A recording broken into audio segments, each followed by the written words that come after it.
All right, welcome to week 2. On week 2 we're going to cover chapter 4 and 5. In this video I'm going to provide a high-level summary of those 2 chapters.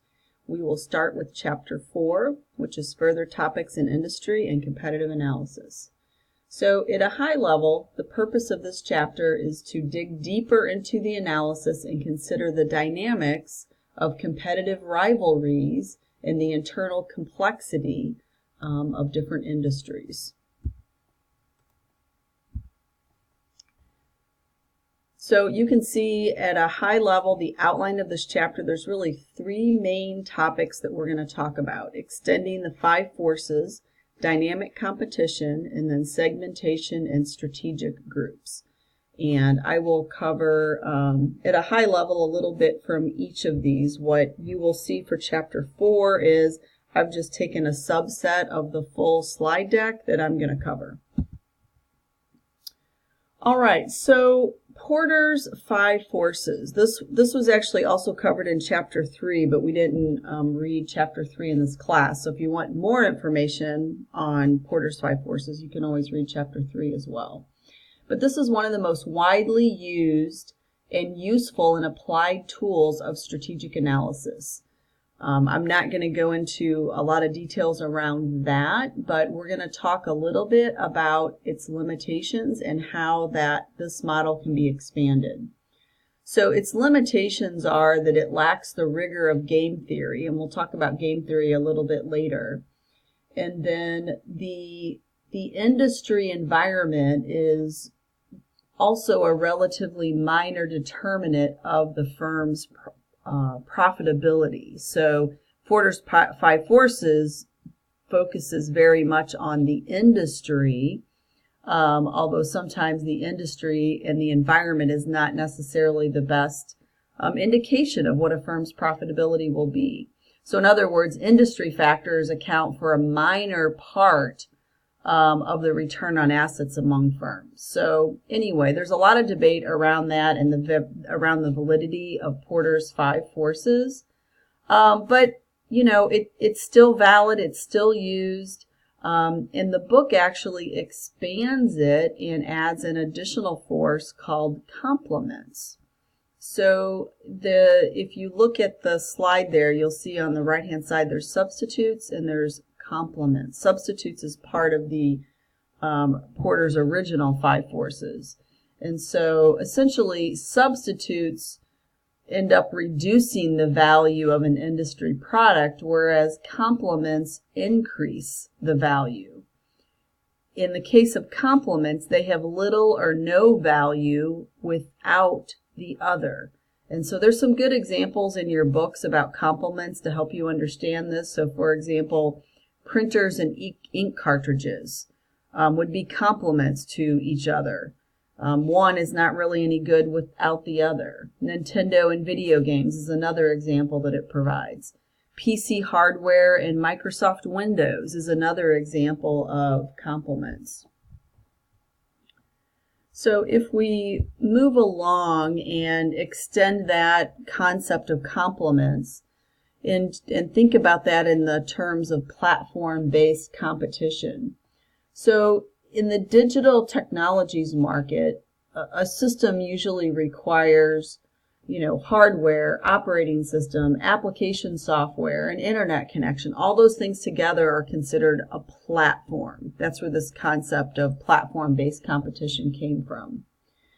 And what happens is the users and the suppliers tend to congregate around the market-leading platform. So in an industry scenario like that, whoever ends up being the market leader is where everybody tends to congregate around. So in the example here, it gives the example of the smartphone operating system, iOS or Android.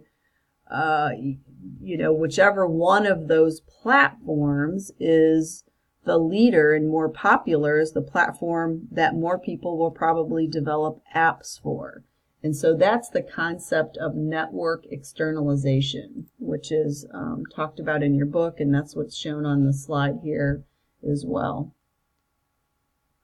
So in your book, there's also there's Strategy Capsule 4.1, and that also provides a really good overview of this concept of network externalization, and it gives the example of Apple and Samsung, I think is the smartphone example it uses, you know, and those two companies are still battling it out right now.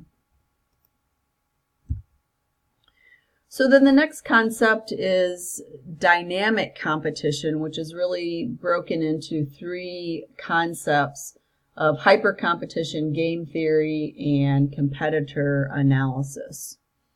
So Porter's 5 forces doesn't take into account the competitive interaction among firms. And that's what I meant earlier when I said that it doesn't take into account the rigor of game theory. So game theory is also often used to fill that gap. And your book talks a lot about the aspects of game theory that can be used to influence the competitive outcome of different industries. The prisoner's dilemma is a good example. There's a section in your book that gives a little case study about prisoner's dilemma, talking about Pepsi versus Coke. I would read through that if you don't know what the prisoner's dilemma is. That's a good quick read to help you understand that. So the next concept is competitor analysis and intelligence. And really, I think this one's probably the easiest to understand of all the topics presented in this chapter anyway, because it's basically gathering information about your competitors so you can predict what they're going to do and what you are going to do next. But the key to this is it's not just about gathering information, it's to truly understand your competitor. And so if you think of great military leaders that were actually able to get inside the heads of their opponents, that's really the basis of this competitor analysis and intelligence. So it's really taking it past just gathering information. All right, and then the last is segmentation analysis and strategic groups.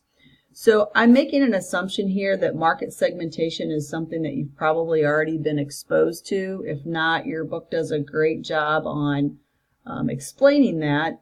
In summary, really, segmentation enables you to break down the market into more narrow segments to identify an attractive segment and make sure that your strategy fits that specific segment. So, you know, if you think about opening a new business, you want to look at your market, you want to figure out what market segment you want to be in and what market segment you can potentially be profitable in. And then the last piece of that is strategic groups.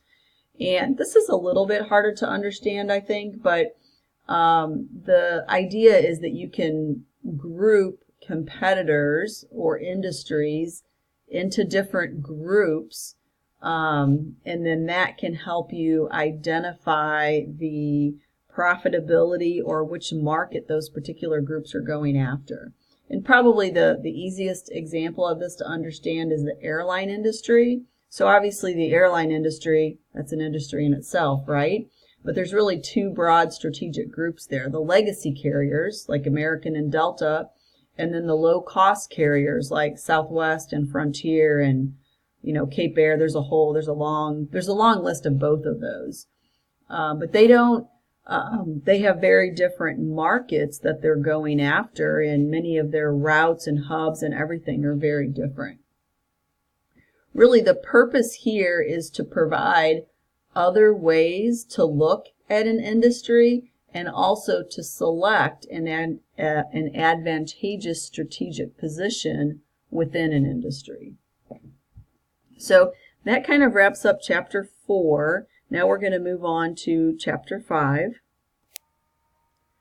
All right, so chapter 5, analyzing resources and capabilities. So what happens here is the chapter really shifts the focus from the external environment of the firm to its internal environment.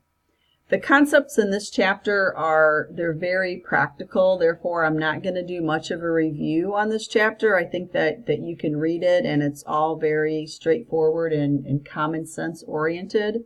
But in summary, what the chapter is conveying is that resource and capability analysis essentially ask what is unique about a company and what can it do better than its competitors.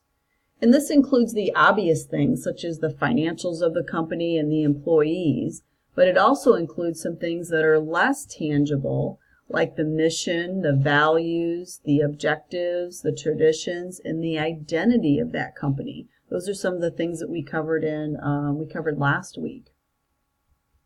So that's really high level. That's what chapter 5 is all about.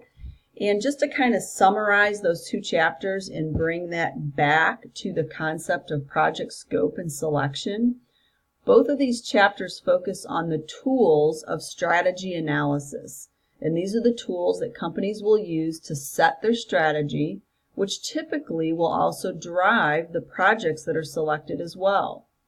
So as a project manager, what does this mean to you? So again, it's important as a project manager to be in line with the company's strategy and to understand how and why your company has selected their strategy. At a minimum, as a project manager, you're going to be executing projects that should be in line with what your company's strategy is. And so it's good to understand that.